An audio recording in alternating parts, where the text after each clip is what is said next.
Hello and welcome to another episode of Frame and Reference. I'm your host, Kenny McMillan, and you're listening to episode 139 with my good friend Jay Holben, author of Shotcraft. Enjoy.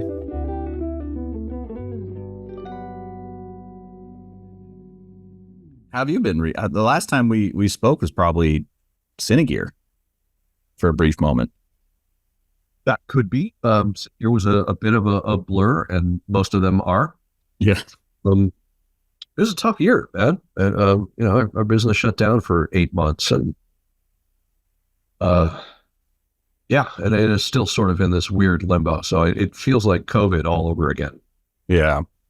I'm lucky in that the majority of my work right now is just like corporate stuff or like web ads. So they're still shooting, so I'm still getting some work, but it's just like everyone I talk to who's a little more advanced in their career than me is just like sitting on their thumbs, and it's not great. No, it's brutal. And getting a little older in my career, and it just feels like several years of just a major step back and major loss. So it's rough. Yeah, I saw a clip from the Cinematography salon where you guys were talking about like what to do when you're not working.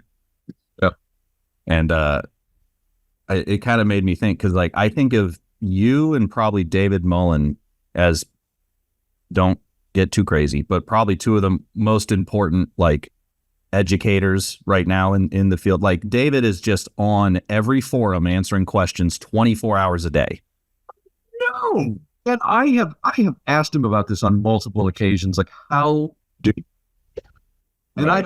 I don't get it. I think he's got like a whole team somewhere in Mumbai that just answer things for him. It's the only way. Yeah. What do you do to learn? Because like you've written for how many magazines? Like, so many outlets. Like at this point, where do you learn, or are you just kind of like refining smaller things? Oh, I'm always learning something new. There's always some sort of challenge and new understanding. Last year it was really diving deep into high dynamic range and understanding the aspects of that, understanding limitations of emissive displays, understanding limitations of laser displays, going through intense testing to not only understand how we utilize high dynamic range, but how we see HDR. Even personally, a real frustration with a set that I bought to finally be able to watch it at home. And after multiple conversations with the manufacturer and their tech support, and dealing with the VP of tech for the manufacturer, it determined that I had a bad monitor. Oh, cool. And then wound up, scrapping it and getting another. But I'm always studying and always learning. And for 8 years, it was about lenses, and I try to listen to educational things and read as much as I possibly can. And yeah. I don't do well with being idle. Yeah, me neither. I think one of the great, I don't want to call it joys, but when my girlfriend moved in with me like 4 years ago, and so that means I got to turn this bedroom into an office, and I've really come to appreciate people like David Lynch, or like what's his name? Aaron Draplin, or even Adam Savage, where like they really focus on having what Lynch calls a setup, just having the place for you to exist. And like, what author was it? I think there was an author who was like, if you want to get 2 hours of writing in, you need like 6 hours of uninterrupted time. And I've really started to appreciate that. Oh, we lost your audio there. It's good. I think it's the Zoom like noise cancellation. Like if I start talking, it kills ears. Yeah, it could be. I also have this weird thing where I have to bounce back and forth between the two mics on a constant basis. So, or a chipmunk or something weird. I'm a huge Adam Savage fan. I think that what he does and what he does not only for physics and for science and for education is amazing. And he makes it fun and he makes it interesting. I don't really know David Lynch's setup, and the middle guy that you mentioned, I don't know who that is, but Um, um, geez, why am I blanking on his name? Somebody, I just got back from the gym, so I'm like, Aaron Draplin. Aaron Draplin's a designer, and he worked pretty heavily in the snowboard field, and it much later in life I realized all the design stuff I loved about snowboarding, down to like he worked at Snowboarder magazine, all came from him. So I was like, oh, that's cool. But he has the same thing where it's like all about kind of like having your space and just iterating and letting things inspire you. Like he'll go what he calls junkin, which is just to go to like, not junkyards, but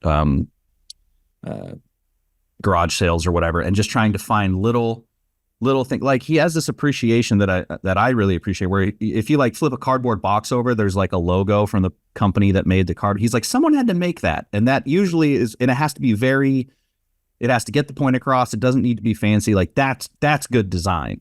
Versus there's a lot of like overdoing it type stuff, and yeah, those three guys. The thing with Lynch is just his idea of having, quote, a setup, which is just the area that you go to have the ideas come to you and for you to work, like a classic workbench, but for writers or filmmakers or whatever, it's like different. So I'm surrounded by all kinds of stuff that I like that just kind of makes me think a little bit. It's similar. I know you have all those bookshelves and.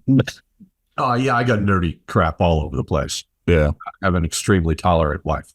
Yeah, that's why I have this separate room, because she's a professional dancer, so she doesn't need a special space. Yeah, I got to keep it. But actually, are you going to be at NAB? I will. Yes. My camera guy is Adam Savage's camera guy. His name's Joey Fimelli. I was just going to say one of like the highlights of releasing the lens manual is when Joey did a post about it. And I was like, that's Savage's camera. That's so cool. I would, forget the ASC people and the Academy Award winners. I got really excited when Joey was like, this is like the thing. I was like, yes. Yeah. No, he's great. Cool.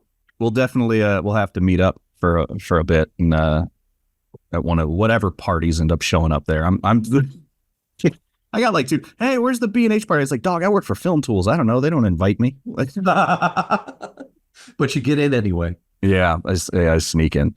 Yeah. I did want to know, because I was doing a quick look at your website, because what's funny is the last time we spoke, the Cine Lens Manual hadn't even come out, and you were there for Lens Month. And I remember you said something along the lines of, I'm working on a book. And it's like, that's a hell of a book, dude. Yeah, thanks. It was a little project. It took a couple of weeks. Yeah. We'll get to that in a minute, but I did want to know, like, were you born in Phoenix? No, I was born in Chicago, but we moved to Phoenix when I was 5. So gotcha. I grew up in Phoenix, Scottsdale. Left there when I was 22 or 23, something like that. Yeah, so you did the Spielberg, because I went to Arizona State. What's that? Almost did the Spielberg thing. I don't quite have his career. True. Yeah. Same longevity though. But how did Phoenix in any way kind of mold the way that you look at filming? Because even when the film school is a lot bigger now, but when I was at ASU, there was just no thought about film as an industry pretty much at all. And we were given carte blanche to do. I would just walk into a restaurant and be like, "Can I film in here?" And they'd be like, "Sure." I have lights. They're like, "Well, whatever, man. Over there, go for it." Here, no shot. Oh yeah, for sure. I went to Scottsdale Community College. Great school. The only reason I went there was because it was the only school in the state that had an actual production program. Now, the quality of that production program when I went there left a lot to be desired. I found myself just starving to learn, and more often than not, teaching my teachers. Mm-hmm. And I was deeply, deeply frustrated. And then I was penalized because I was actually working. So, I would miss class because I was actually out in the field working, and then I would get in trouble, and I wound up dropping out. I'm a junior college dropout. But yeah, I think Arizona had a huge influence on me and wanting me to get the hell out and get to Hollywood. Yeah. The that happened to a friend of mine where he started. I mean, he wasn't like working, but he was out shooting like music videos with some artists who are still like pretty big right now, who were not at the time. I'm in one of them, and the same thing happened to him where he like they were threatening to like kick him out or whatever. And he's like, I'm doing what we're supposed to be doing. Why are you mad at me? Yeah, I'm paying to be here. I'm paying you to provide a service to me, and I'm already accomplishing what you're supposed to be teaching me to do. And you're wrong. Well, you know, What you teaching? I hate to complain about this, but this is a classic story for me. I walked into class one day, and the lecture was on composition, and they were using Raiders of the Lost Ark as an example of composition of what Dougie Slocum and Steven Spielberg did. But they were using a VHS tape of a pan and scan perfect. of Raiders. And I said, but you're missing 2/3 of the picture. We can't talk about what the director and cinematographer did in composition when we're only seeing 1/3 of the picture that is arbitrarily chosen in a deliverable. And they had no idea what I was talking about. It was a huge argument, and I wound up actually just walking out of that class. I was like, this is nuts. So yeah, deeply frustrated. Was that experience kind of what kicked you more into the educational sphere, or was that just always something that you enjoyed? Because I'm not necessarily an educator, but even writing for pro video, like I do take it kind of seriously as like, I want this to be more than just, unfortunately on YouTube, there's a lot of beginners teaching beginners. And I was like, I might not be a beginner, but I don't want to fall into that space of basic information is almost everywhere. Anything with any nuance is a little harder to find unless you buy one of Jay Holben's books. Yeah. Yeah, was that kind of what got you there? Or was that always a thing for you? It's hard to pinpoint where that happened. My first foray into that was my senior year in high school. I started as a student teacher. And the whole philosophy behind that was I was working for the drama teacher, and I wanted to just be a better director. And I thought, okay, this is a way to kind of move in and kind of, work with communicating with people. And I was really, really deeply involved in technical theater in high school. And when I was graduating, the current technical director said, it's really a shame that nobody else here knows what you do, because we're going to be struggling for the next few years until people kind of catch up.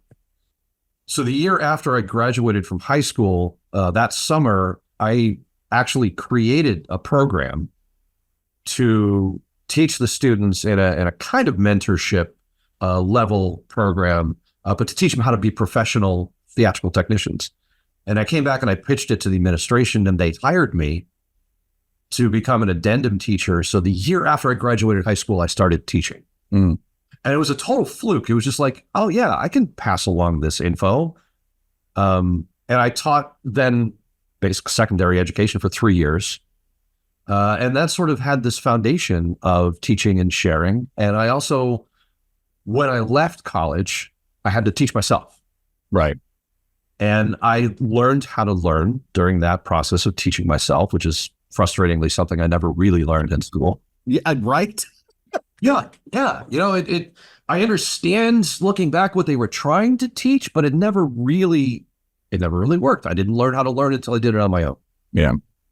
And I also realized in order to really understand a subject, I could know that I really understood a subject if I could explain it to somebody else. So my poor mother and my poor girlfriend got a lot of lectures on what I was learning on color temperature and color theory and science of lighting and what foot candles are. Because then I knew if I could explain it, I could understand it. And that sort of wove its way into more teaching. And writing for the magazine was a fluke. Yeah. I've admitted this in multiple discussions and interviews in the recent past, but My writing for the magazine was inspired by the fact that I got fired from a job. I was producing and shooting a feature. We had a little bit of trouble, shut down the feature, and then when it was rebuilding, they just were like, "Okay, bye." And the woman that I hired to be the line producer wound up replacing me with her friend, and I was pissed. Right. I spent a year developing this project. I was really depressed. I was really upset, and at the same time, I'm a computer nerd, and I was spending a lot of time finding software to learn more about cinematography. So I pitched to American Cinematographer. I've got all this information about all this software. Do you want a story? And they're like, yeah, sure. And then they came back and assigned me another one, and then another one, and then another one. And eventually I realized I have the opportunity here to connect to the world's greatest cinematographers and pick their brains and steal from them. And that's what I did for 27 years. Yeah, I mean, that was this podcast for sure. I just had Pro Video's name, and then I was like, wait a minute. I got an email from one person who's like, we have a bunch of DPs you could interview. And I was like, let's fucking go. Because I've learned this.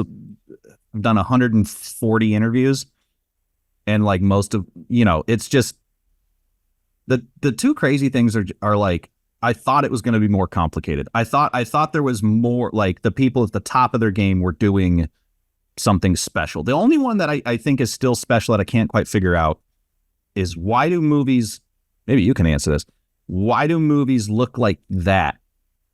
Like, I shot something on an Alexa and it didn't look, then I was second unit on a feature, and the feature, I had no lights, right? It was just all, but it still looks different. Like, is it an encoding thing? Like, the colors didn't do anything particularly special. It didn't look like what is it about? Is it the Blu-ray encoding? Why do movies look like movies?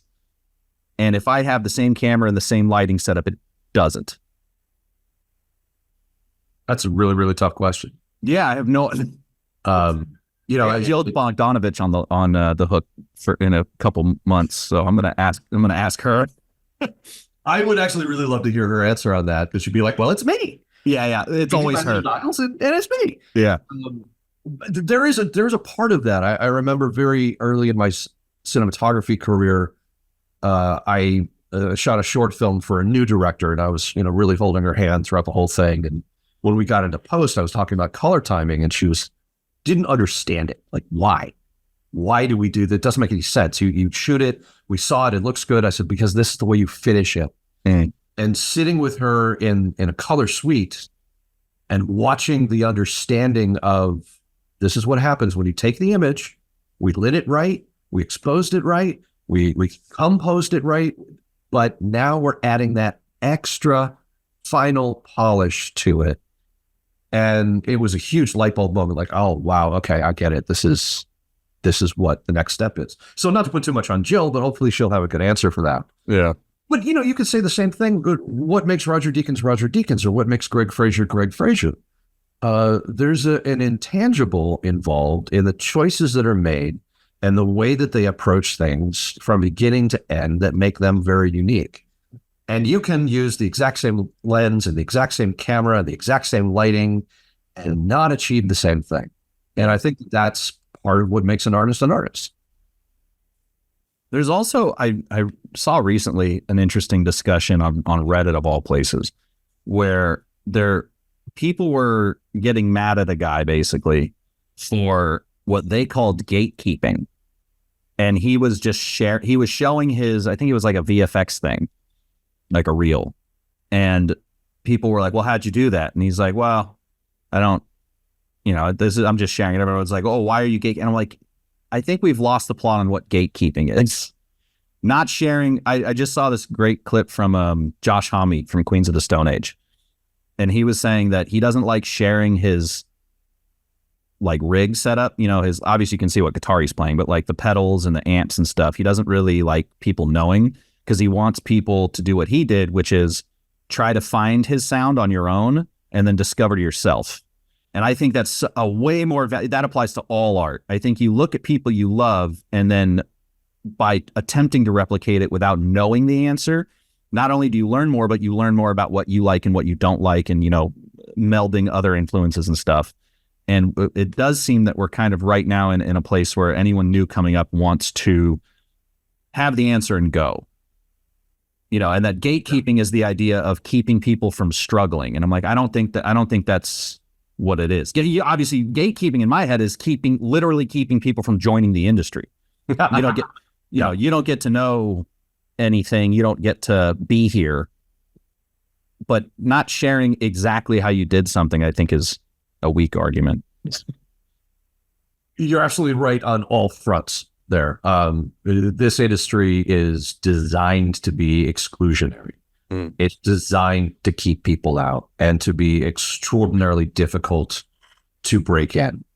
And part of that is a jealous guarding of what already exists. And part of that is a refinement process to try and make sure that who gets in deserves to be there, belongs there, right? I think that on the other side of that, cinematographers in general are a unique blend where, by and large, they are extraordinarily generous with their secrets and with their information. And I think that, I've been incredibly lucky to be associated with the ASC for a very long time and to be a member of that club now. And it's a ridiculously generous environment where everyone is free to talk to anyone, and they will completely open the doors and say, yeah, this is exactly how I did this. And there's still competition,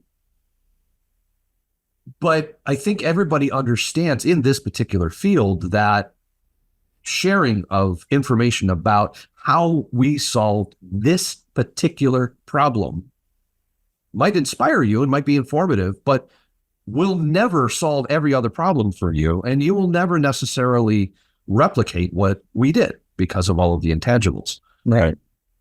The other sides of the industry are not so generous with each other. Actors are not necessarily generous with each other. Directors are incredibly competitive and not so generous with each other. But I find cinematographers as a very rare breed to be very open. Yeah. I kind of been a magician my whole life, and I get to interview Larry Fong in a couple weeks, and we're probably just going to talk about magic if I'm honest. But I find like magic is an incredibly, in that same, if you were to use what I consider the wrong definition, like an incredibly gatekeepy community. But no one, it's fucking vaudeville. No one is trying to stop you from being a juggler or a magician or a theater. It's just like the whole point of magic is like, you're not supposed to know. So, but like if I went, started filming for people at the Magic Castle, and the second they learn I'm a magician, it's just knowledge. They're like always talking about how they do it's, as long as you can, and I think it's the same thing with cinematographers, as long as you prove you care enough to actually join that, I hesitate to say community, because that's another word that's kind of lost all meaning, but like, because there's like a difference between people who want to shoot film and television and people who want to make videos. And the film and television world, I think, is much more kind of like magicians, where it's like, yeah, but there's like a whole history here that it's kind of important, like this does not need disruption like the tech industry likes to do. Oh, you really enjoy Google Podcasts? Yeah, we're getting rid of that. Enjoy YouTube. And it's like, come on, man. Like, yeah, it's you and I related already on magic.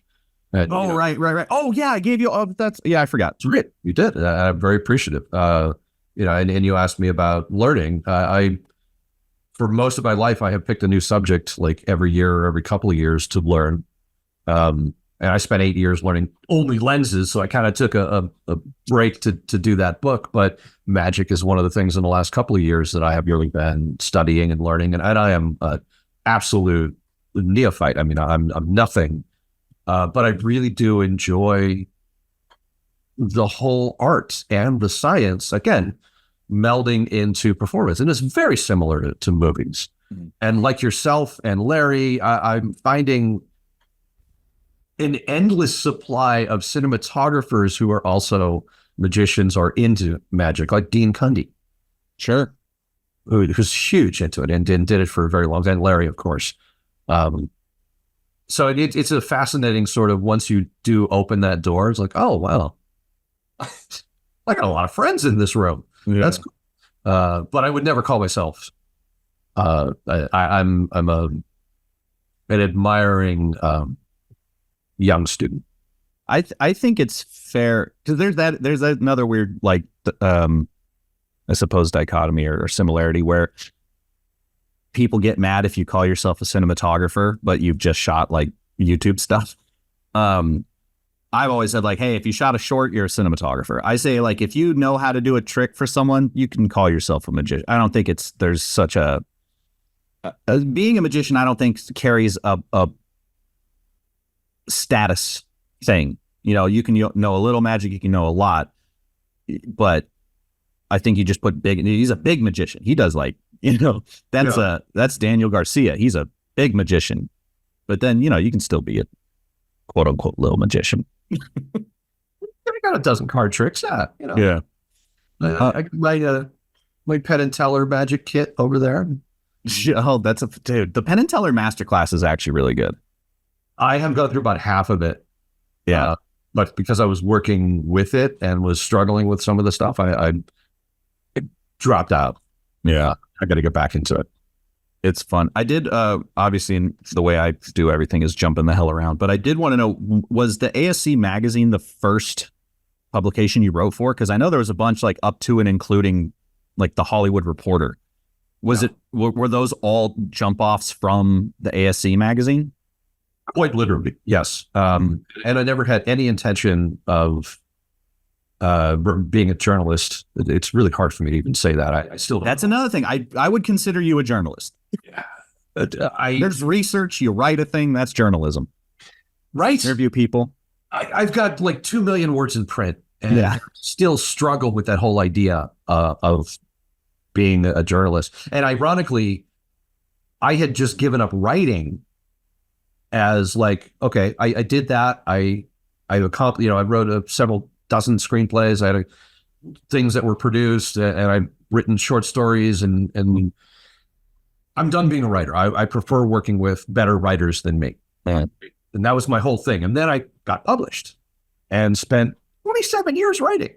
And man, 20 of that, I struggled with that whole idea. Like, okay, I'm making a side living publishing and writing, but I'm not a writer. Right. Anyway, the American Cinematographer was the first, and David Williams was one of the editors at American Cinematographer. And he left AC to be an editor of the Hollywood Reporter, and he brought me with him. Mm. So I did some writing for special issues while he was with the Hollywood Reporter. And then he left the Hollywood Reporter and he went to DV, which became digital video, and he brought me with him.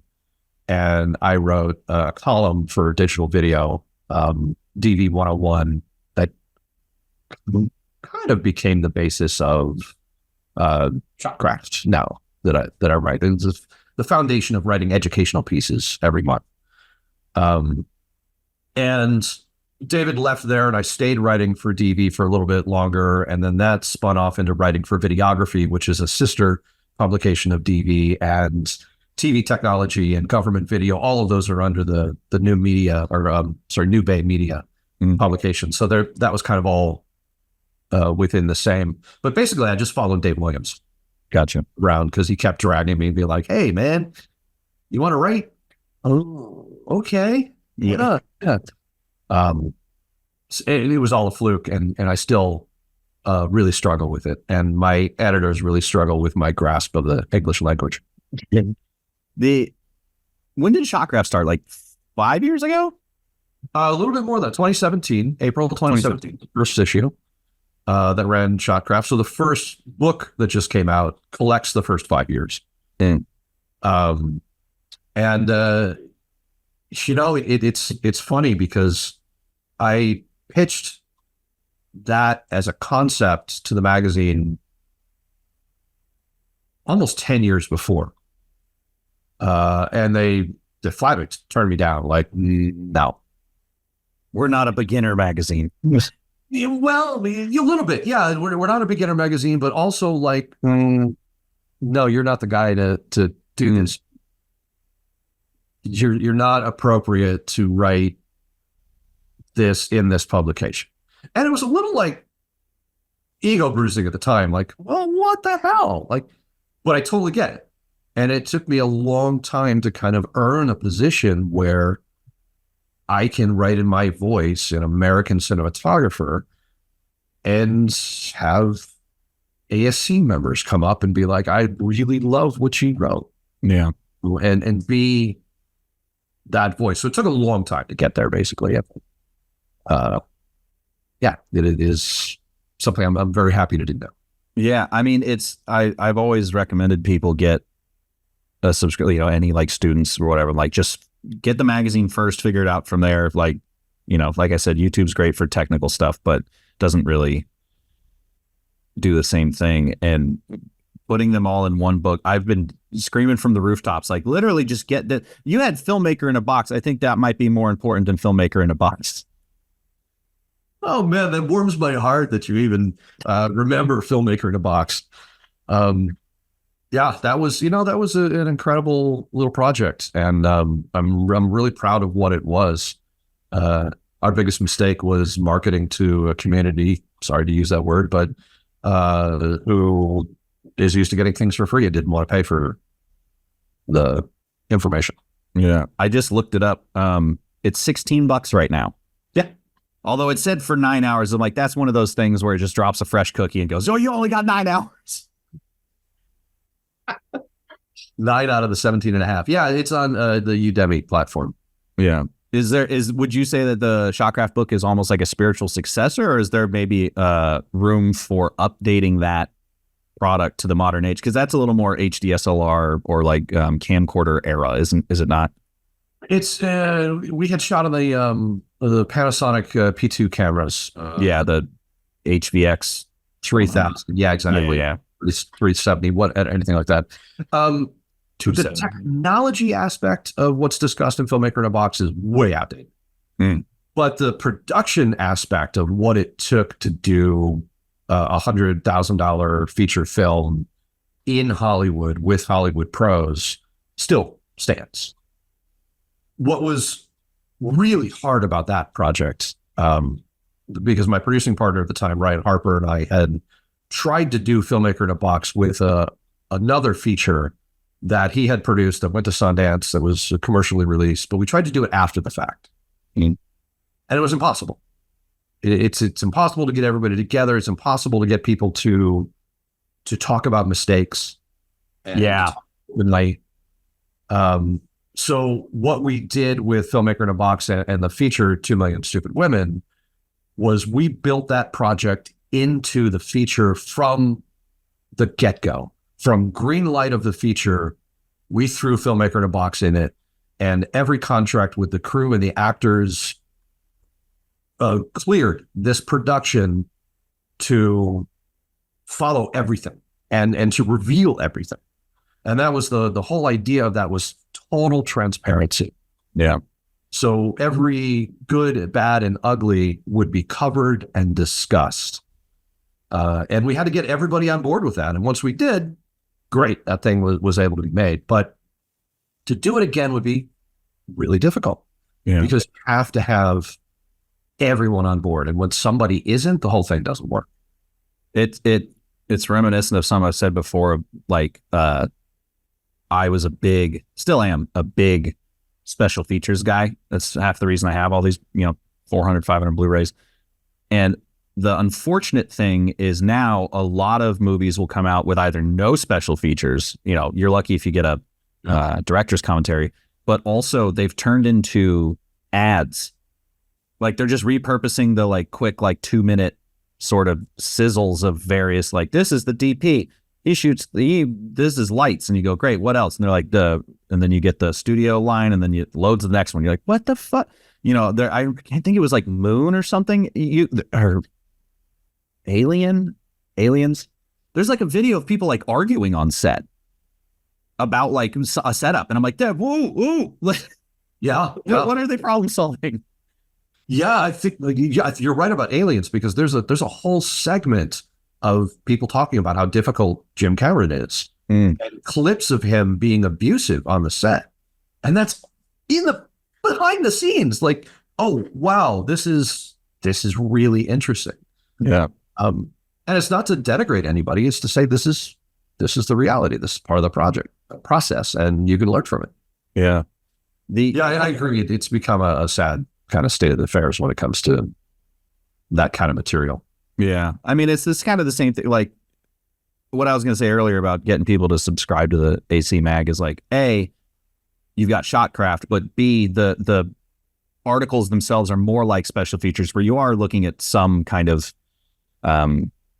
individualized problem solving, although they, similar to even people I talk to, not really loving talking about any failures or misses, which is where the education comes, but no one wants to admit that they fucked up. Actually, that's not entirely true, because I've had of innumerable conversations with cinematographers about mistakes and errors. In public or in private? In private. In private, it's a completely different story. I mean, when during the course of the interview. Yeah. But what happens is that they realize the studio is on their back, the distributor's on their back, that everything they say has to reflect, that production and their commitment to that production.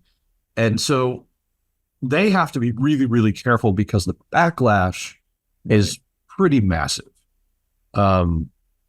So there's a real delicate line there, and actually bleeding into promoting something else. But I'm finishing up a new book right now. Jesus Christ!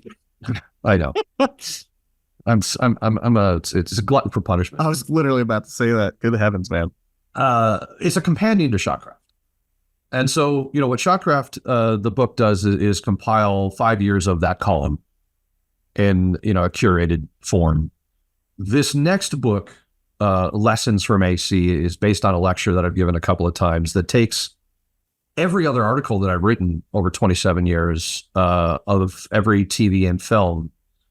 And it does what I did as I was writing them, which is I want to learn. So I'm interviewing you. I want to get that tidbit from you. That's a great lesson. Be like, oh yeah, okay, I'm taking that away because that's why I'm talking to you. Right. So now I put all of that into one book, and it's like every story and what I learned from that story and what that little tidbit was. And there's a couple of pieces in there where the cinematographers are very candid. In one of them, a cinematographer talking about working with an actress and the struggle of that actress is doing promo all day long and then coming in and we're working nights and she's exhausted. And what do I have to do to make her glamorous? Right. And I'm like, this is gold. This is amazing that you're having this conversation with me. There's 80 or something different stories and DPs that are incorporated in all these little tidbits. So that's the next book coming out this year. Oh, damn. All right. I'm very excited for that. I don't need to gas you up so much, but I just love reading your shit. So I very much appreciate it. How do you pick? Yeah, keeping it's fine. That's what I'm here for. How do you pick the subject? So I imagine like when you first started the column, there was probably a few that you were like, oh, that's an easy like first one. But once you kind of got through it, how did you start selecting what topics to cover? There's been an evolution to that. So there are times where last month, actually that didn't run as a Shotcraft. So that's a terrible example because we actually ran it as a feature instead of Shotcraft. There are times that I'll be like, I have wanted to do a test of diffusion and really dive deep into diffusion and what the differences are. I've wanted to do it for years, so here's an opportunity. So then we find, okay, the lighting issue is coming up in 3 months, then I need to start and do these tests now. And that's one of the columns. Another way that the ideas come up is that every issue has a theme. And so it'd be like, this is the TV issue, or this is the international production issue, or This is the still photography issue. And so they'll kind of poke me and be like, what can you do on that subject that goes along with that theme? Well, I can talk about BTS photography, which is the one coming up next month. And then there's ideas that'll be thrown at me. Like every once in a while, Stephen Buren will call me up and say, you should do something on diopters. Sure. That's a great idea. You did the diopter thing. You should do something on cookies. Really? Yeah. Let me tell you this, this, and this. Be like, oh, wow. Okay. Damn, there's a whole story in here. Yeah. So there's a real sort of a give and take. And, what we try to do is sit down with Steve Pizzello and Andrew Fish. And before that, it was John Whitmer, the editor I started with this piece, with this column. And we have lunch and we discuss like the next 6 months of ideas.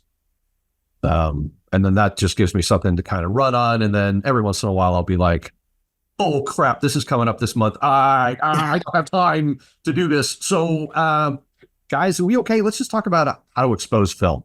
Right. And then they'll be like, yeah, okay, that sounds fun. And then, I can kind of pump that out. And yeah. Well, crap, I should have written it down when I had the thought. But you just brought up the film thing. I know you had just done the test with Katie about film versus digital as it pertains to virtual production. Yeah, and that's actually the example that was just in my head because that was originally going to be a Shotcraft piece. And it just grew. It kind of got too big to fit in that space where the column sits, so we made it a feature story instead. But yeah, that was, again, one of these things. Actually, that was Katie's idea. We are developing a feature project. She wants to shoot a significant portion of it on film. And I was saying there might be aspects of incorporating LED volume into this. And the question was like, well, does it work? Right. And she said, well, let's test it. And I said, well, if we're going to test it, then let's test it for the world and let's do it right. And that became kind of a little monster of a production. Yeah. Well, it's kind of interesting because like, especially when Mandalorian came out, everyone was like, this is the future. And like anything in tech, it was like, well, this is a future. Like it wasn't the golden goose that everyone thought, but it's fascinating to kind of take I don't think anyone had thought like we should shoot film on this because I know LED walls are so persnickety when it comes to which digital camera you use. Did film actually end up being, without giving too much away, go read the article. But what were some of the advantages to shooting film? Katie points out one of the greatest advantages, which is the fact that you're doing an anisometric sampling. So every frame of film has a different pattern of grain. And that natural grain structure helps to blend the practical world and the virtual world better than the digital camera does. I mean, it almost sells the gag better because of that. And spoiler alert, when it comes to color fidelity, which was my biggest concern, does film read the very narrow bandwidth of LEDs properly? The answer is yes. Yeah. It does. It actually... We used the Alexa 35 as our control, as our basis. And that was just as imperfect with color rendition as film was. So it kind of went, well, yeah, okay. Yeah. And it was a really great, astounding education. And also, it's been a long time since I shot film. Right. And, thanks to Tim Kang being part of that test and really doing deep color science with me on that, we looked at the color reproduction of all of the Kodak emulsions, which will come out in the white paper. It's not in the AC story, right? Part of the ASC white paper, and seeing that there are limitations in color reproduction and spectral reproduction on emulsion. With the 50 speed being the best. I mean, just a beautiful, wide color gamut on the emulsion, really tight grain. It works as a daylight stock because you should be shooting daylight balance on an LED stage, which is something we try to,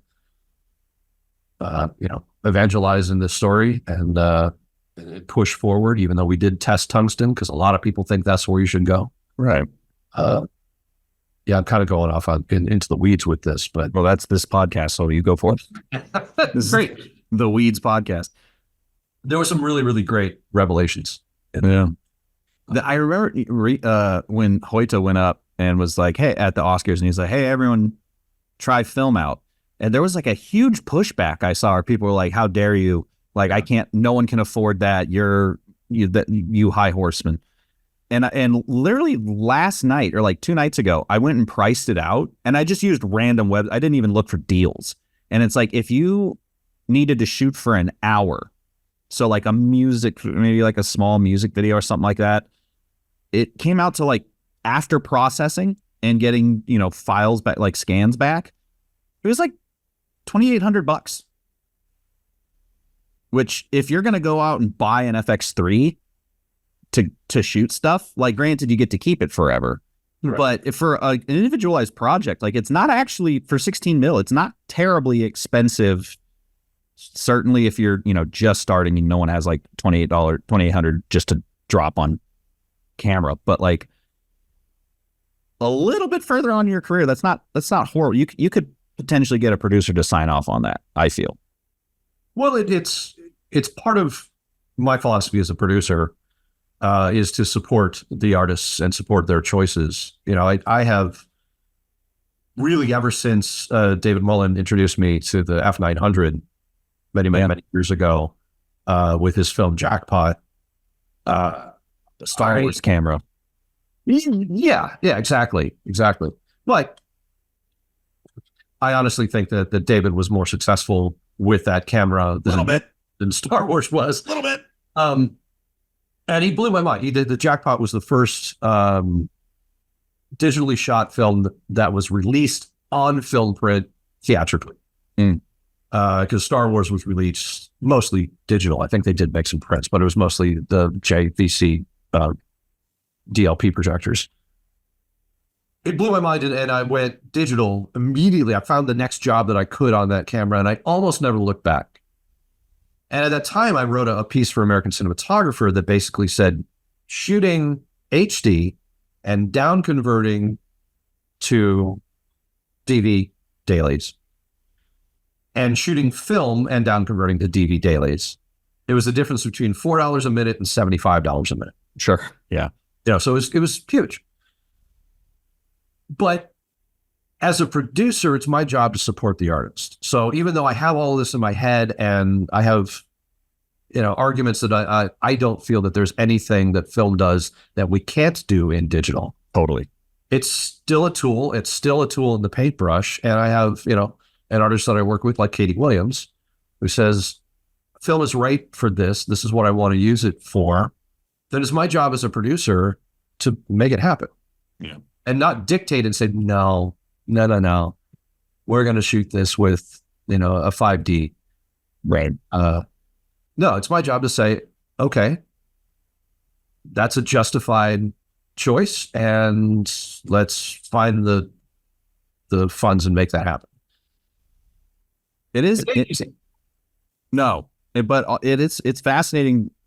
I'm watching, obviously there's always been an interest in the film versus digital thing, but I'm noticing now a lot of younger creators are, because back when we wanted the film look in the like DVX days, 5D days, whatever, it was more about just making it look good. It wasn't about like a photochemical replication, but I think that was just a timing thing, right? And now kids are not doing that. They're doing DV.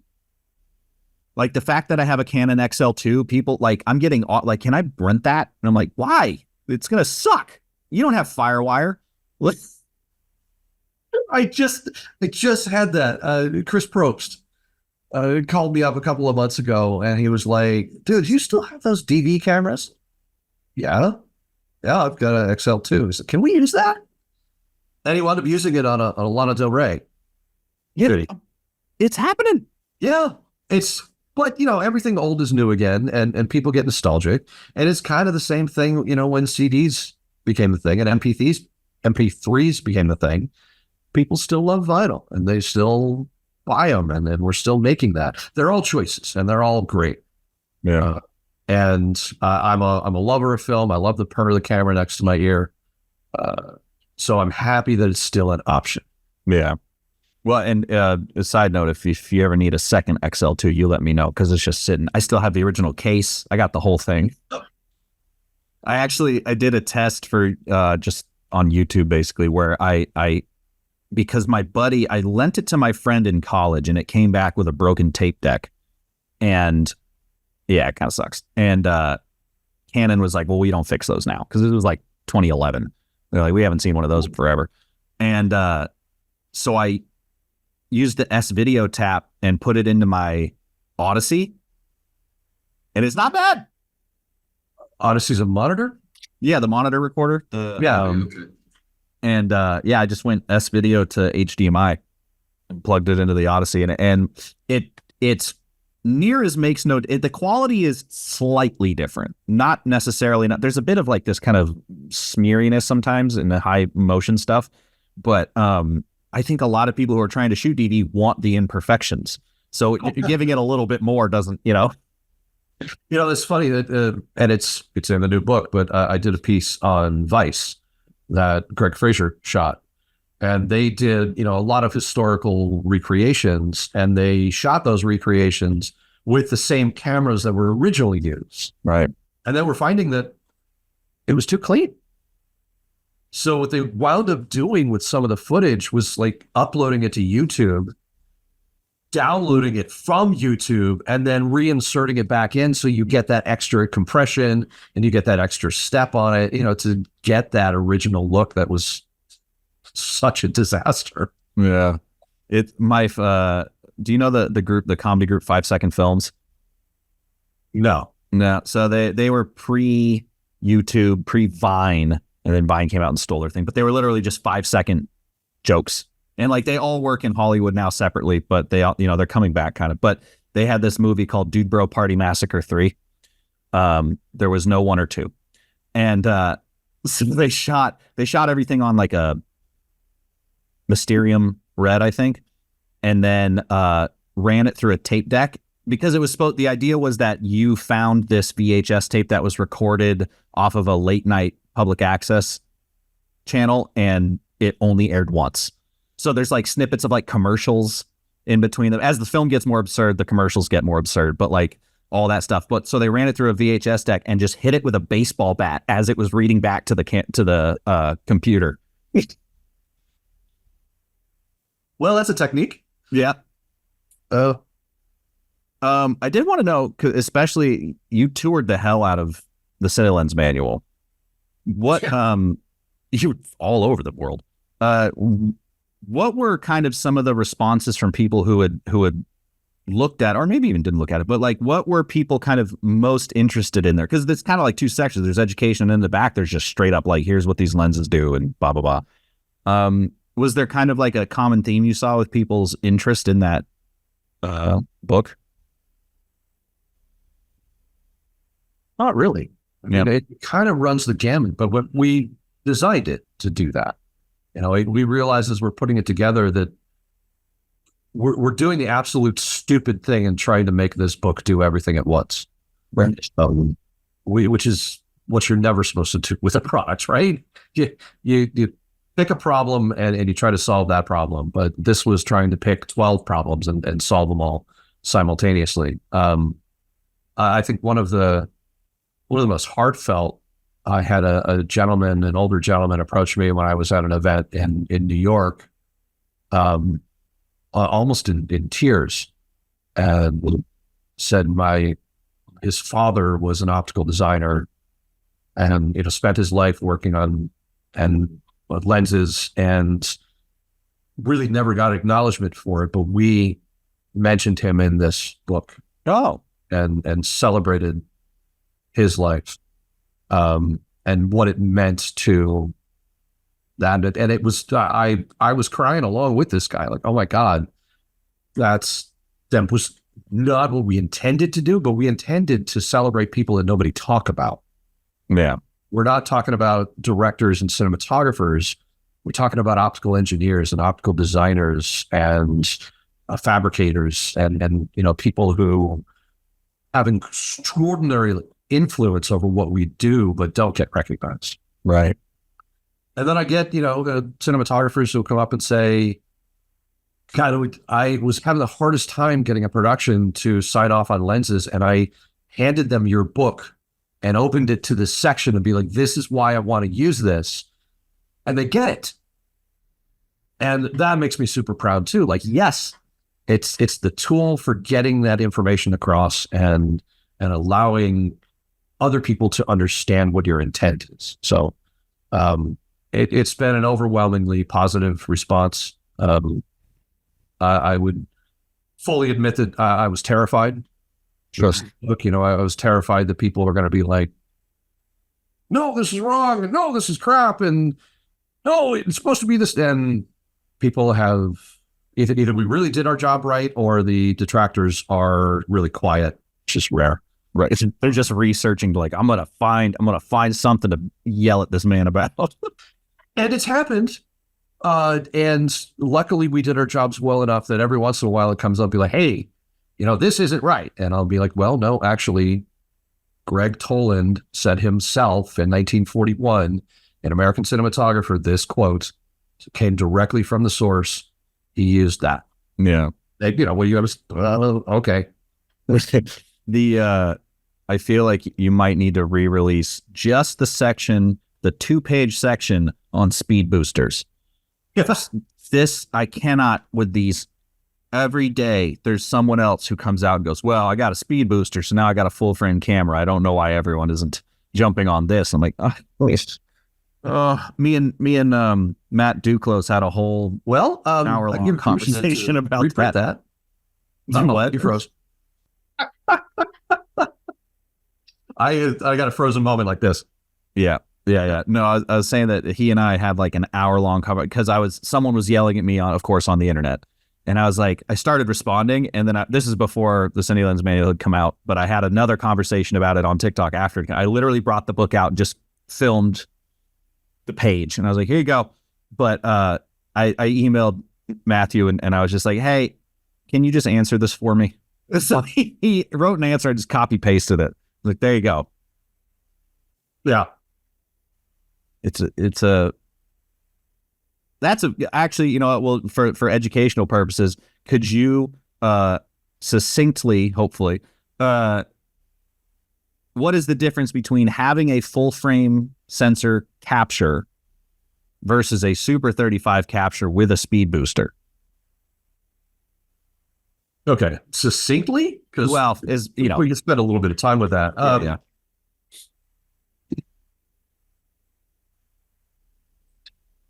I don't think I can do it succinctly. Yeah, I mean, my whole thing was just like a full frame. Aside from the fact that you see, like, a speed booster will allow you to see the full character of any lens as a full frame sensor would, assuming it's a lens for that. But I've always just found that the full frame sensor gives you smoother gradations in the image and like a higher perceived resolution, and that's about it. Both of those can be true, and it depends deeply on the processing and color matrix and compression and what goes into the camera. That bleeds into another argument, which is when we first moved into digital.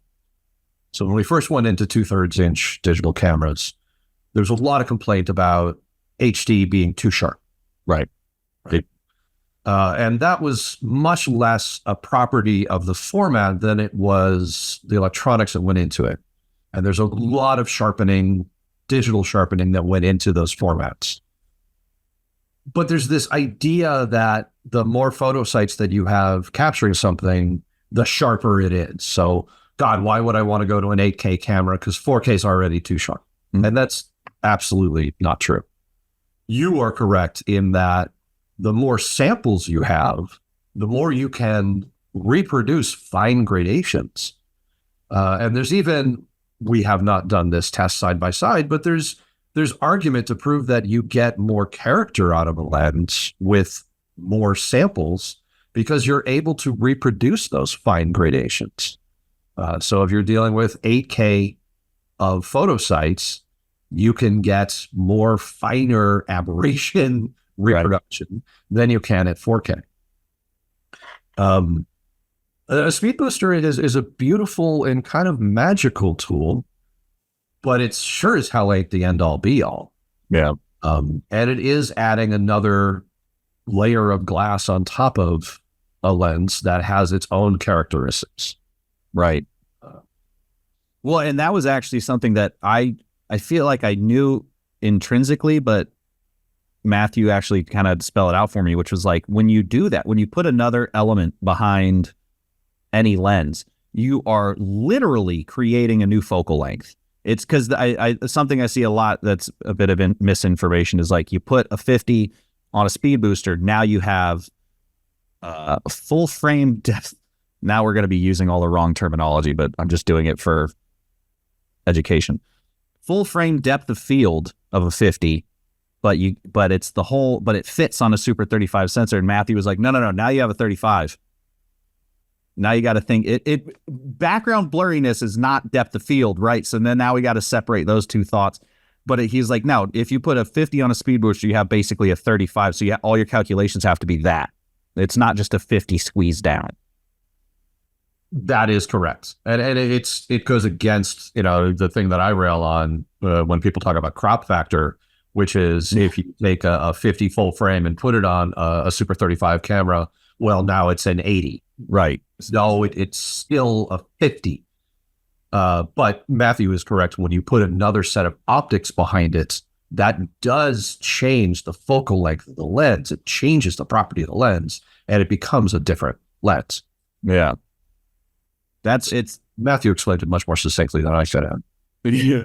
Well, I don't know. I think that was about 4 emails deep before I got him to answer what I was trying to figure out. Because I couldn't I was like, it's the depth of field blur circles problem of like, we've started using words interchangeably, or I don't know if this is quite related, but I always remember like trying to learn cinematography and having people refer to what could be a generic light, but they'll use the name of the light because there was only like one of them. And so you thought you needed like a Kino when really they just meant like soft light. Oh, and if you don't know what a Kino is, you're like, so I need this thing, and it's like, no, they just mean soft light. Like, it's fun. It's somewhat different. I did want to ask, you've never been a PA. You've done everything except be a PA? That is partially true. I spent one day as an art department assistant, which was my first big set job when I was still in junior college. And it was on a commercial. It was a diaper commercial. And I ran around town buying props for the art department. So technically, I was on the call sheet as art department assistant, but I was a PA for the day. So the answer is no, I never really did that, but kind of, I guess I had one day. Yeah. So what did your, I know we're going a little over time, but I'm doing this list I wrote in reverse, basically. You moved from Phoenix to LA. What was your experience like, I suppose, finally getting into the jobs that you wanted? Like, how long was the, whatever, indie period? What brought you to a Korn music video? Like, how do you... Oh, man, you did your research. So when I was in Arizona, although I was doing film and some TV, I was mostly working in theater. Right. And at the time that I did, everything in theater. But at the time that I made the move to LA, I was mostly working as a lighting designer and a master electrician. So I just kind of arbitrarily made the choice of calling myself an electrician. Mm-hmm. And luckily, through the internet, which at the time was America Online, right? and a chat room in America Online called Hollywood Tonight. That was nowhere near as salacious as it sounds. Right. It's where I met Roy Wagner and Russell Carpenter and Stephen Poster. There was an extraordinary collection of people in this chat room. And because of that, I had a job literally the day that I moved to LA. Wow. So I was working on a short film as an electrician and getting a massive indoctrination over 5 days with a great gaffer, Russ something at the time. And that whole first year basically was working nonstop. And it was great. That second year was terrible. I worked like 70 days out of the year, and most of them was like $100 a day. So that was a big rude awakening. Yeah.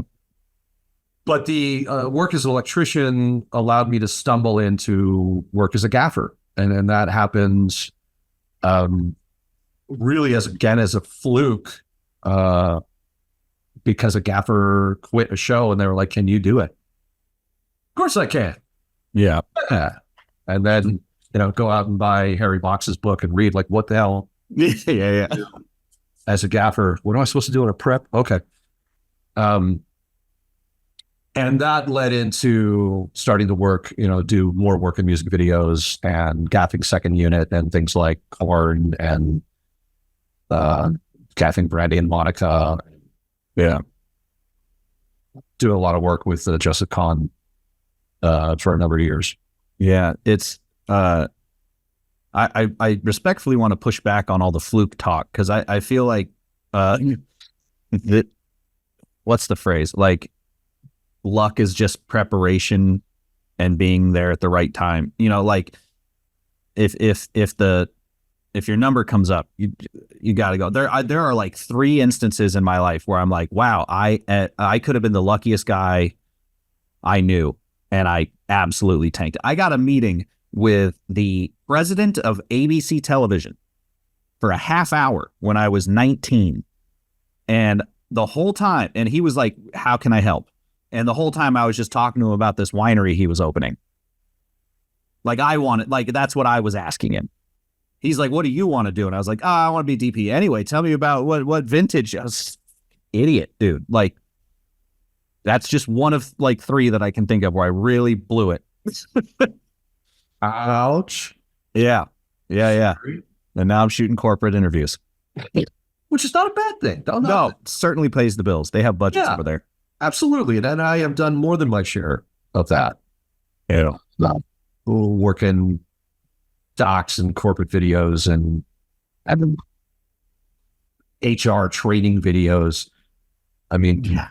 I did a medical training video once. That was interesting. That could be fun. Well, it was funny because the guy who was running it had been doing it for like 40 years. So everything there, it was like the first like HD cam ever. We were still using zip lights and stuff. And I was like, there's like LED. And the guy I was shooting for goes, don't. We're tungsten only here. Don't bring it up. Okay. I will say, seeing the zip light in person, I was like, shit, I've made it. Because I had seen them in magazines and all the time, right? Like that was like it wasn't just a mold, it had a thingy. And I was very intrigued by the zip light. There you go. Everybody has their moment. Yeah. Is there a kind of wrapping it up, like where I've interviewed so many DPs who really got kind of on-ramped into film and television by way of music videos. That kind of was in like the 90s and early 2000s, like not the key, but the whole like director's series box set with like Michel Gondry and Spike Jonze and Mark Romanek. It's almost all music videos. Do you see, I've asked a few people this, but like, do you see an analogous track that exists right now? And I wish I did. Yeah. And I wish that I had jumped on the music video track. And I unfortunately, I kind of thumbed my nose at it. I watched my buddy Chris Probst struggle and then thrive in that world. But I always kind of looked at it like, yeah, that's not where I want to be, you know? Right. And as a precocious and, egotistical youth, I found my nose in television too. Well, that wasn't just you. That was the entire industry. You work on, what is it? What do you do? Oh, yeah. I had a sign on my childhood bedroom that said, theater is life, film is art, television is furniture. Jesus. Right? And that world has changed, man. Now I desperately would be like, oh my God, I've met with a dozen showrunners, be like, I want to break into this world. I want to tell these stories because it's amazing. Yeah. And maybe that's kind of the answer, is that TV is a way in. And But it's such a hard world to break into. Music videos are so easy to break into. You have a band that go shoot a music video for them. Yeah, those budgets have shrunk though. Oh yeah, but they that's kind of the point, right? Yeah. I look at Joe Kahn's career. Joe started in Texas, and he started making $500 music videos for bands that he knew, and just continued to roll that and grow and grow and grow to be one of the top music video directors that we have. Yeah. And that was in an era where there were no digital cameras. There were no LED lights. So every job, you had to get a film camera. You had to develop the film. You had to get a full brick truck full of whatever you could throw on. Yeah. So it was a hell of a lot harder then. I would like to say that the TikToks or YouTubes of the world are a way in, but I don't necessarily know that that's true.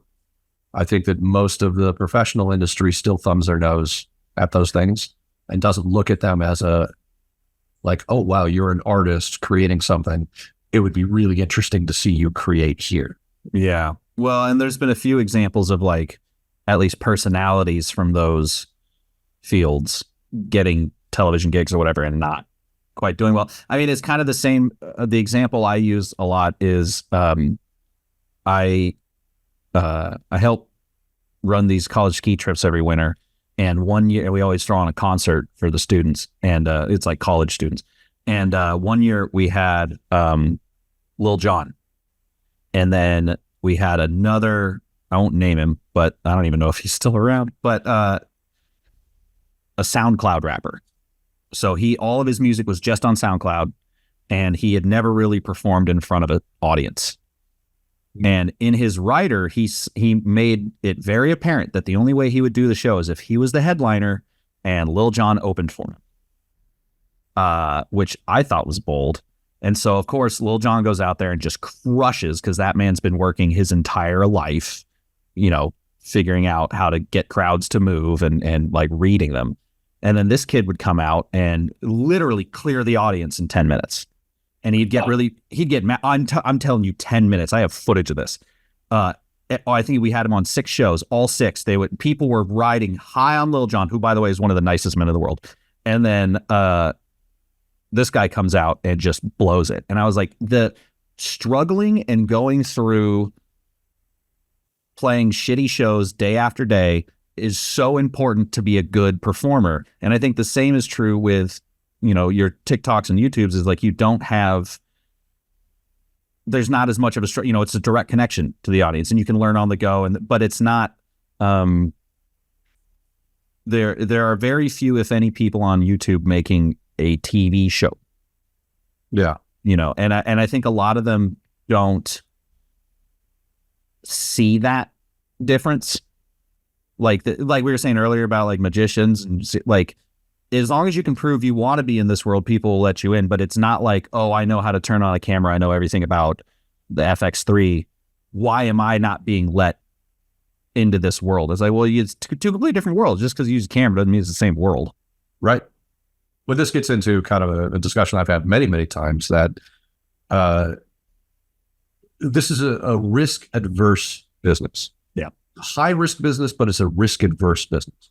And anyone who hires you wants to mitigate that risk as much as possible. So they want to see proof that you can do what they want you to do. And that proof is not just videos of you understanding cameras.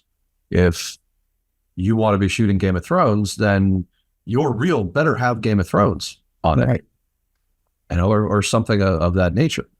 It's all about kind of that proof of concept, show what you want to be doing, because they don't want to take the risk. You got to prove it already. I know that. Oh, go ahead. I was going to say, we kind of talked a little bit about Arizona, and unfortunately, there's a bit of a mentality, being this aspiring kid in this little town, that you just think you're going to get discovered, right? I'm talented. Everybody tells me I'm talented. I'm the next greatest thing. So Steven Spielberg's going to call next week and say, "Hey, kid, come on out to Hollywood." And that is not the way it works. Yeah. Well, I don't mean this in looks, but I mean, like, if you're in talent wise, if you're a 10 in your neighborhood, you moved to Hollywood, you are a 4. Well, yeah, that's true as well. Yeah. So it's like, you got to get over that. To your point about reels, I just had to update mine because I had a few potential gigs where I was like shortlisted, but the producer, whoever it was, said, yeah, that all looks great. I don't see any evidence that he worked with any named talent, so we're no. So in my new reel, I just front loaded all the famous people I've ever worked with. It doesn't flow very well, but I was like, there you go. There's first 30 seconds. There's all the famous people. There's the one feature I shot, and then the rest of it's like all the fashion gigs I ever did. Yeah. It is. Do you think it's reasonable to make multiple reels, or do you think you should chuck it all in one reel? No, absolutely not. And I'm even a proponent of making a custom reel for a custom job. If you're up to shoot a horror feature, then make a horror reel, and don't put comedy, and don't put documentary, and don't put music video on it. And if you're up for a music video, be real selective about any narrative that you put on there. Put music video on there. And unfortunately, if you have a reel that combines all of it, people start to look down at it. Like, okay, yeah, it's some nice work, but yeah, none of that pertains. And well, who are they? What are they doing? Right. So even if you kind of go through my website, I give way too many options. But I give drama clips and thriller clips and action clips to say, what do you want from me? Well, okay, here's an example. But you're not going to see comedy, and you're not going to see too much in the way of music video, because that's not what I'm trying to sell myself. Yeah. That was kind of why I asked, because when I was looking at your website, I was like, damn, this man's got like 6 reels up on here. Yeah. And, there's a really funny aspect about that. I am still, for cinematographers, a major fan of the montage reel. And, I host a panel with agents every year at Cinegear, and we talk about this every year. And those agents sit on the panel, and they say, no, reels are dead. Montage reels are dead. You don't need it. We'll do a website. Exactly. Have a website, show your work. Everybody wants to see more of your work. And I would say that is true for anyone who is represented. So if you have an agent, then it's absolutely true. They are going to hand you to a producer and say, here is a client, look at them. Or here are 3 potentials for your project, look at them. They're already vetted. Here's the stuff you want to look at that's related to your project. Great, wonderful. But for those exact same agents sitting on that panel, I say, if you are looking at representing someone, what's the first thing you want to see? And they all will go, well, yeah, we want to see real. Yeah. Right? Yeah. So if you don't have an agent, it's the most powerful tool for you to show your work in one place, and be smart about it. Keep it to one genre. Make it have, if you are narrative, make it have a narrative flow. Make it feel like a movie. Yeah. Try not to take one project and spread it out, and keep returning to it over the course of the reel, because then it looks like, well, you've only shot 3 things. Right. Shorter is better. There's a lot of tips to that. So as a director, I still make a montage reel. I think that's stupid. I think it's terrible. You can't really tell anything of what I can do as a director from a montage reel. Or like an editor's reel. That's always weird. Yeah, that too. Like, I edited the reel. Here you go. I've seen camera assistance reels, which just like, what are you doing? Everything's so focused. Good job, bud. Yeah, great, wonderful. Oh, look, there's a rack. Yeah. But it's a promotional aspect. It's something I can put on Instagram. Yeah. And at 60 seconds, say, here's my work. So somebody coming to my site can look and see, oh, here's his work and here's who he is. And then they can look a little deeper into it. So I'm still a huge proponent of the reel. It is. Yeah. It is interesting how Instagram went from children's play to like now the biggest EPs in the world have an Instagram now, because I guess that's just where all the hirers are now. And it's like, wow, that for being such a crappy app, like we need just like a filmmaker version, or just give Instagram completely to filmmakers. Because if you're a photographer, you put photos on Instagram, no one sees it. It's got to be a video now because the algorithm. That is very true. The algorithm, man, it's a freaking nightmare. Like, I was a master of Instagram and building an audience on there, and it's plateaued for years because I don't understand the algorithm anymore. And hashtags don't do anything. Hashtags don't do anything anymore. And there's techniques of the way that you post stories or reels. I mean, it's kind of beyond me. But that's the nuance of, trying to build the audience and the following. And for the most part, for most people, that's not what it's about. And I get a lot of pushback when it comes to social media and talking about that. Like, oh God, it's such an exhausting thing. And it's all about likes and follows. And no, it's not. It's an extension of your website and an extension of your reel. Yeah. And it should be a little bit about you. A little bit of evidence of what you do, so some behind the scenes photographs and some samples of your work and a combination of that. And that's what Instagram is. And it's come to the point now where if you're going to hire somebody, that's one of the first places you go to look at is, okay, who is this person? What's their Instagram like? Right. And if I go to look at that Instagram and it's all just pictures of their work, it's useless to me. It doesn't mean anything. It's basically, that's their website. Right. If it's all pictures of their cat, that doesn't mean anything to me either. Great, got a cat, wonderful. It needs to be this combination because that's what that tool is and how it works. It is supposed to give the idea that it gives you a personal connection. And it's still curated. It's still very carefully, depending upon how you do it. But it should give that idea of who is this person? What do they do? Oh yeah. Okay, cool. Yeah.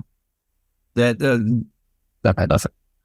No, that's perfect. Because the last thing I said was, okay, cool. What the hell does that mean? No, that's perfect because the thing that I think certain of my friends have given me a little guff for is like, I when I was in college, I was much more freewheeling with the Instagram. They're like, oh, now all you do is post film stuff. I'm like, yeah, well, now that's exactly what you said. It's like, that's how people are going to, like, I still post fun stuff, I guess, but there's like no photos of me at like a party or whatever. Like, like a party, not like an event party. But, it's, you don't want to, if that's your new business card, you don't want it to be like, and I love whiskey,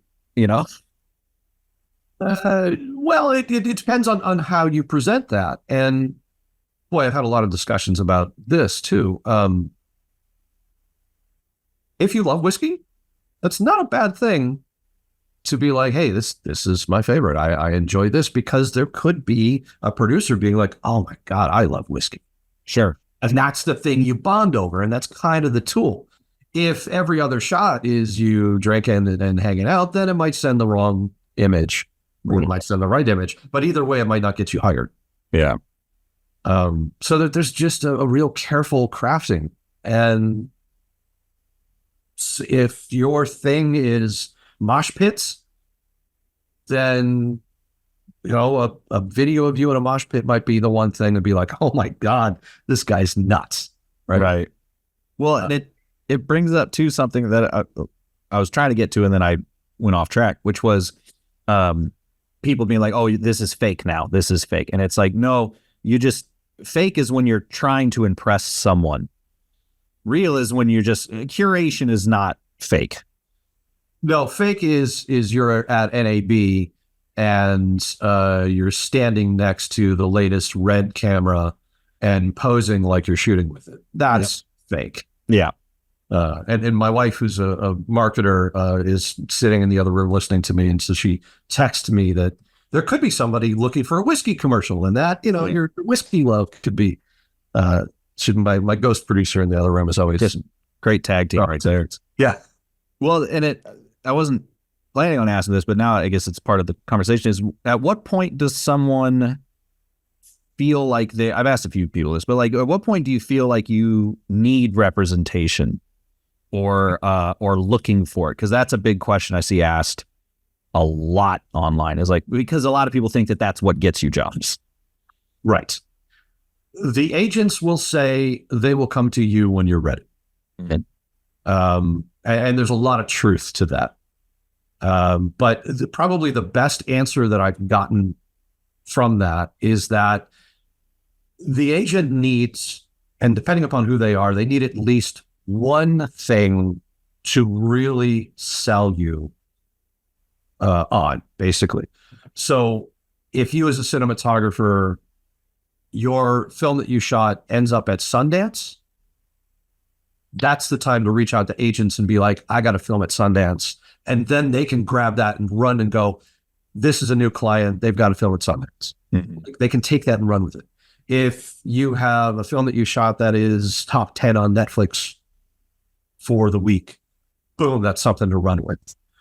But they need that win, that like one significant thing to really go with. And before you get that, you're a hard thing to sell. So most agents are not going to put the work into finding you work because they have other clients to sell and it's going to be harder to work on you. Right. That's one of the most like succinct, honest answers that I've gotten from the panels on agents. But it's a very true thing that when you hit that level, they'll generally come for you. Yeah. And they'll be knocking at your door like, hey, congratulations at the film at Sundance. What do you got going on? Let me see your work. There are some agents who are combing Instagram and YouTube and looking at things and being like, this person is the next one to watch, but they probably aren't going to come to you until you have that thing that they can really sell that makes you, special in the moment or unique or hot for that moment. Right. And you can reach out to agents, but that's a real crapshoot. The better way to do it when you think you're ready and you think you have that thing, you can reach out to them. Or the better way is to go to someone who has an agent and say, will you recommend me to meet with your agent? Yeah. And they will almost always take a meeting with somebody that their client recommends. Sure. Well, one thing that I've said for a while is like when I was in college, I worked at Red Bull and learning all of their marketing strategies taught me a lot that I wasn't expecting as a cinematographer. And exactly to your point, one of them is like, agents aren't the development farm. Like you need to give them something to, they need to make money too. You need to package yourself in a way that looks good to them. So I've always been like, learn marketing, learn and start doing that, or look at people you look up to and see how they're potentially marketing themselves and kind of maybe steal a little bit of that. Cause it is, as you said, a risk averse industry, and to mitigate risk is probably one of the stronger skills you can have. Yep, absolutely. Soft skills. And we're all screaming in a crowd. Yeah. So how do you get the attention and get heard? I wish I had examples of that, but it's constantly changing. Oh God. The second you learn HDR, now you got to learn Unreal 5. And you're like, wait a minute, that's not me. But it could get you somewhere, Yeah, 100%. And I am a huge proponent of staying on top of technology. Obviously. It's I've gotten some backlash for being a supporter of AI technology, but it's really, really important to me to understand what's coming, to understand how to control it, and how to embrace it. Yeah. Because nothing makes anyone more obsolete than ignoring the next wave and not being ready for it. Yeah. That's honestly the reason I got a TikTok, and that was still years late, was there had been a few things where I was behind on two things that come to mind always. One, when Netflix came out, the DVD version, I was like, who's too lazy to go to the store? I lived right next to one. That was dumb. And the other one was the Apple Watch. I was like, oh, what? You can't pull your phone out? It's like, now I have a smartwatch. I fucking love that thing. Like, it's being a poo-pooer of new stuff because it's trendy will get you in trouble very quickly. Yep. Yep. It's another moment that's included in the new book, was sitting at an ASC technology committee meeting in the early days of digital, with Roger Deakins basically standing up and saying, this whole battle of film versus digital is bullshit.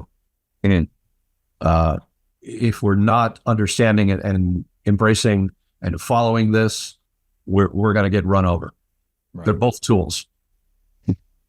Use it. So people who get terrified about these things and want to just bury their head in the sand, I don't understand. Yeah. Me.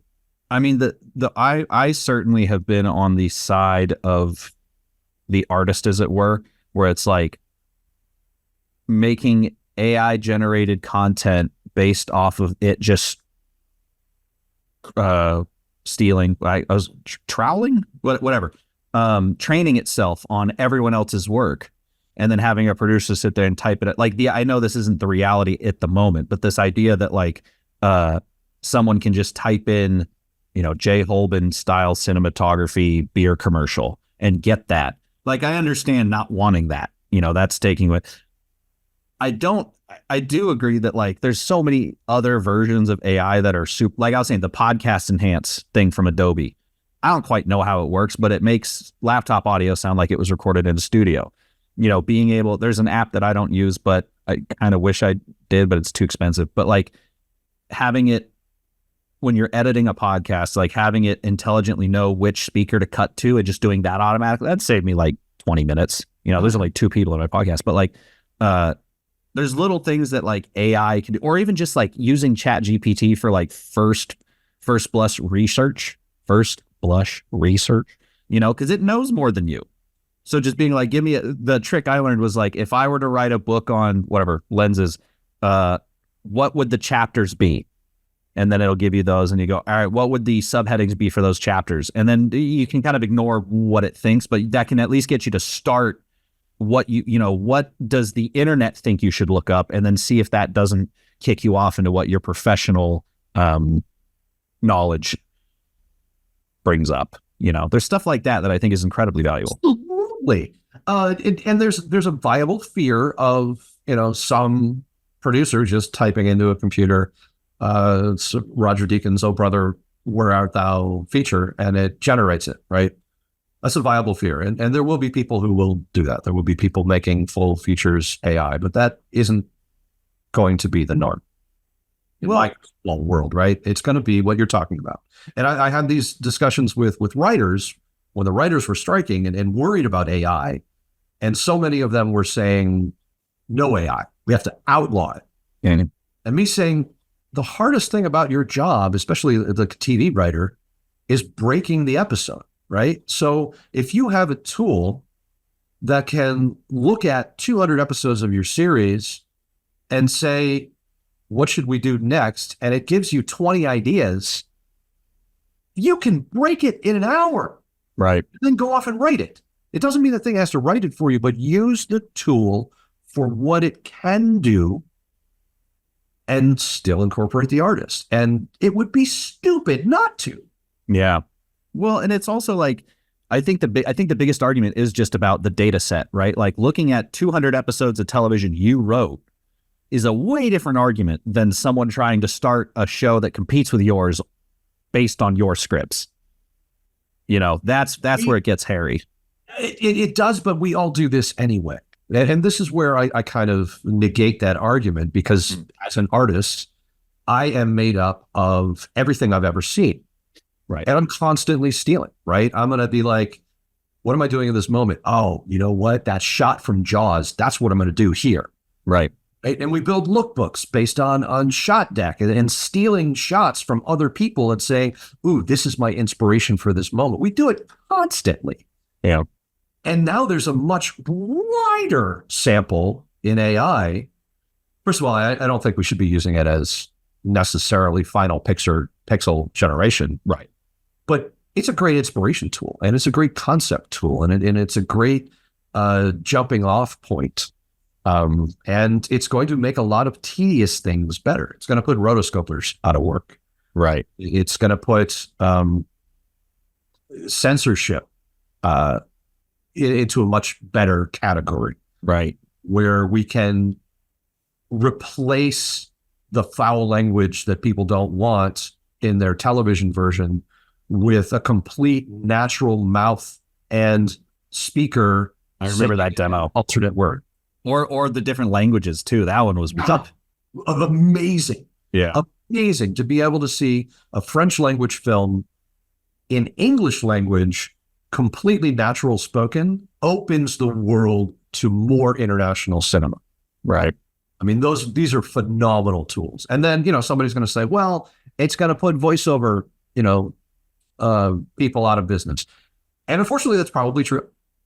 AI will probably put rotoscopers out of business and voiceover artists and stuntcovers and Resolve already has like a tool that, there's like Smart Mask, but there's one that's even simpler, which is just a depth map tool that I use all the time to pull keys on stuff, which isn't quite AI, but it's close enough. Select subject in Photoshop that's machine learning in a sense where built. Yeah. Yeah. So anyway, I have in the last year and a half gone deep down the rabbit hole to have a better understanding of that technology. Your lighting just failed. Yeah, I know. It's whatever. It's battery powered. So that I can embrace it and make sure that it's not gonna replace me. Yeah. I mean, the thing that I just want to know is, and this is kind of tangential, but like there does seem to be an antagonism towards artists that a lot of tech enthusiasts feel like artists are some kind of royalty that deserve to be unseated. On Twitter, you'll see all this like, get ready, fucking filmmakers, like we're coming for you. Now I get to generate something and be creative, and you don't get to run. And I'm like, why is that? And also, like, why is all this AI tech first aimed at creative fields when the Jetsons told us we were supposed to get like flying cars and like, or like Star Trek, L-Cars or Jarvis from Iron Man are all like, a chat GPT like object. But why are we not, as you said, starting with the tedium? Why are we aiming straight for cinematographers? As whoever invented Sora, they're like, now you can, because like B-roll or people who shoot stock footage, they're done. Like that's another thing that like that was a career now that is no longer. Yeah, unfortunately, that's probably very true. And those individuals have to find another way to deal with it. Maybe they become Sora prompt engineers, and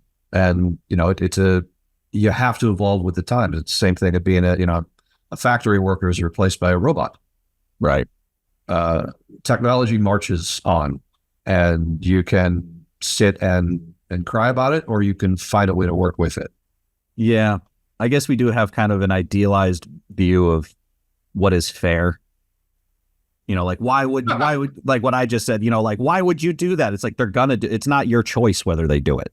It exists. No, not at all. And I think that those people on Reddit, if they want to make a movie and now this is their opportunity to do it with AI, there could be a genius out there and be like, this is their one time. Just, hey, man, let's go create something. And when most of those create something and it sucks, they're going to learn that it's not just AI. Right. It's going to take a hell of a lot more than that. I remember a conversation with a filmmaker many, many, many years ago who thought he could reverse engineer any movie, right? You could make the next ET because all you have to do is look at the structure and the way that it's done and then kind of go make ET. Well, no, you can't, and good luck, and tried and failed miserably because there's a lot more than just paint by numbers involved here. And even the greatest artists fail. Yeah. But at the same time, Renaissance painters would look down on Impressionists, right? And if Caravaggio was alive at the same time as Jackson Pollock, would probably look at what he was doing and thumb his nose and be like, what? This dude is literally splashing paint on a canvas. What a joke. Right. But they're both artists. They're both extraordinary, and what they create is amazing. So if more people have a chance to create, great. Beautiful. And I think that's actually a great point, because I think being an artist, what I've come to realize is that being an artist is not a career. It is a personality type. It's something that kind of infects your entire being, and you approach things like I saw a woman get confused as to why she got into college and it was STEAM. Like, what, we're including art? Why is art part of science? There's no way it's more important than science and tech and blah, blah, blah. And I was like, yeah, but art teaches you human stuff. Like, engineering is the physical world, but art tends to be the not emotional, but the personal, the art world. And so giving people, all right, here's a tool where you can make visually ET. Great. Now I'm going to make it. It's like, no, you're not, because you're not an art. You haven't taken the steps to become an artist, and anyone could. Creativity is within everyone. Like, I'm not saying that like you need to be special, but it's certainly like kind of a life path type thing, in my opinion, where you understand the more human elements to stuff, and it isn't just paint by numbers. Every new technology that comes out, there's a horror story to it, right? People thought that movie would replace theater. It didn't happen. People thought television would replace movies. That didn't happen. Everything has a place in which it exists and coexists. There are major disruptors. Digital technology was a major disruptor in filmmaking, but it didn't kill it. Yeah. It evolved, and we worked with it. Anyway, I could continue to espouse on this all day long. Yeah, I know I've kept you for much longer than the allotted hour, but the thing I've always said too is just like the audience that seems to historically hate even the idea of CGI being used in a movie, even if it was or wasn't, or they could tell or couldn't tell, I don't think is immediately going to turn around and go, yeah, I want a completely devoid of human touch AI generated film. At least not today, Until it's indistinguishable. And it'll get there. It'll absolutely get there. I mean, Sora, look, this technology is advancing on a weekly basis. And that's not hyperbole. It's quantum leaps every week. Sora is a major step forward. Right. And by next year, it'll probably be able to do long scenes in absolutely imperceptible difference to photographed reality.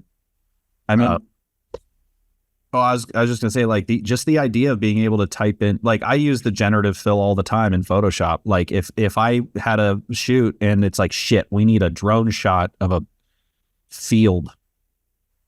Like, isn't it nice to just be able to go drone shot field, boom? Like, it can help. It can help. Like, I'd be stupid to not use that tool if it was available to me, if it was part of the Premiere, your Adobe subscription. And Adobe's done a very smart kind of way around it, and only utilizing their assets to train their tools. So they're kind of skirting around that controversy of it. Yeah. But that drone shot over the field that you generate, even through AI, is going to be different from anybody else's Right. drone shot over a field. So it's still an original piece. You're still making the choice. You're iterating. You're, putting in your parameters of what color that field is, what's in that field. Are there flowers? Are there animals? Are there trees? And so you're still imparting your artistic vision on that creation. Why does that make it any less? Right. I don't think it does. The controversy is when you can just sit at your computer and create an entire movie yourself. But if you can do that, man, and it's a great film, more power to you. Well, and I think obviously everyone's worried about, especially in a time where not very many people are working, everyone's worried that like the second jobs come back, we're all going to lose them again to 3 producers and 1 director who are already famous, who get the go ahead to use these tools to, they get the platforming, whatever, and all the below the line people are out of a job. But it's possible Jim Cameron or, somebody like that is probably going to do it. Yeah. But is that going to replace the other 5,000 projects that are shot every year? Probably not. Yeah. Then the Chris Nolans and the Quentin Tarantinos who will say, no way, we're not doing that. We're still making it our way. And that's just the way that's going to go. And more than likely, that project that Jim Cameron is going to make would not have or could not have been made otherwise. Right. So is anybody really losing on that, or are we gaining something new and interesting? Yeah. I had several pitch decks that I've done through Midjourney in the last year. Sure. Which that's a great use of that tool, honestly. Like pitch decks or yeah. Yeah. And so tangential, but even the film test that we talked about that Katie and I did, every one of those shots that we did started as a Midjourney concept. Me as the director iterating, getting, oh yeah, this is what I want to do. This is the scene from the film. This is what it should look like. And then that becomes the inspiration for exactly what we wind up shooting. Right. We still shot it. We still hired an actor. We still created the background. We still shot it. But that was like, this is the way to communicate how this image should look in a real shorthand.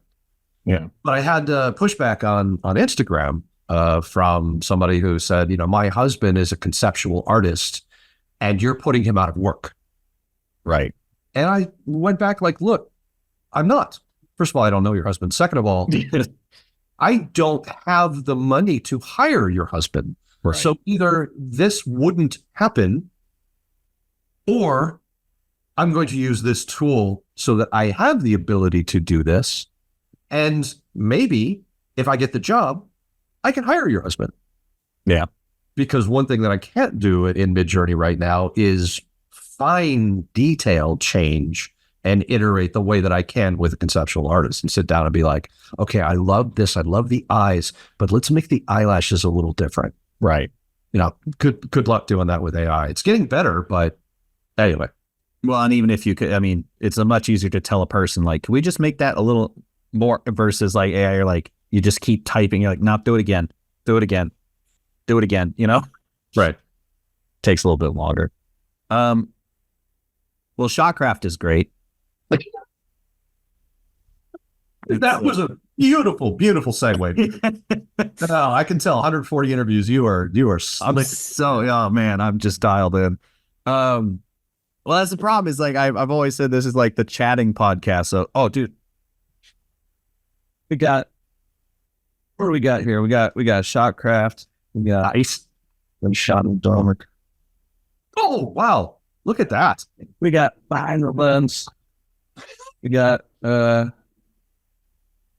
I think there's 2 more, but they're over there. Anyway, got a lot of books. They're all good. But I mean, like, honestly, man, I've been telling every like film student or like aspiring person, like, just this is much. I went to New York Film Academy before I went to college, and I learned more there than I did in college. Granted, that, again, the ASU film program is better now, but at the time it was brand new, and we were all fighting over a 5D.